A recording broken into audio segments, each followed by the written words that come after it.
చేతిలో బండి ఉంటే, చేతిలో కారు ఉంటే ఎంత దూకుడుగానే వెళ్ళిపోవచ్చు, అడ్డుపడేవాళ్ళు లేకపోతే అనేటటువంటి దాంతో 80-100 కిలోమీటర్ల వేగాలతో వెళ్ళేవాళ్ళు ఉంటారు. దాంతో తరచూ ప్రమాదాలు సంభవిస్తూ ఉంటాయి. వాస్తవంగా వాహనాలు 160-170 కూడా పోవచ్చు. కాకపోతే ఎదుటోడికి ఏ ప్రమాదం లేనప్పుడు ఆ స్పీడ్ నో ప్రాబ్లం. విదేశాల్లో అది అందుకనే సస్టైన్ అవుతుంది.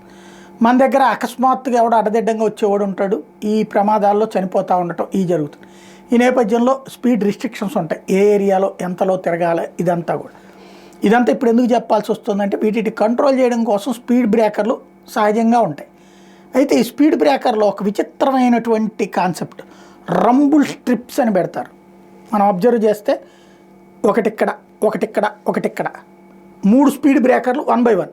మనం వెళ్ళినప్పుడు ఎట్టెట్టెట్టెట్టెట్ట దిగాల, ఓ దాంట్లో దిగి ఒకటి ఎక్కి మళ్ళీ అట్ట దిగి మళ్ళీ అట్ట ఎక్కి అట్లా కూడా కాదు. ఒక్కసారి దాని మీద వెళ్తున్నప్పుడు ఒక్కసారి బండి షేక్ అయిపోతుంటుంది, టైర్లు కదిలిపోతుంటాయి, వెనకాల ఏ మొత్తం కదిలిపోతుంటాయి, కూర్చున్న వాళ్ళు గిలగిలగిలాడాలన్నమాట. కొద్దిగా బ్యాలెన్స్ తప్పితే పడిపోతారు.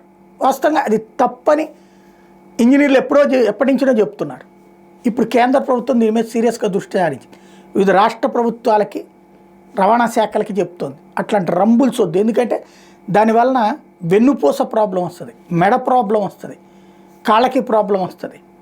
ఈ విషయాల్ని గైడ్ చేసినటువంటి నేపథ్యంలో అలాంటి రంబుల్స్ ప్లేస్లో అవసరమైతే ఫుల్ ప్లేజ్డ్ పెద్ద స్పీడ్ బ్రేకర్లు పెట్టేటటువంటి దిశగా అడుగులు పడుతున్నాయి.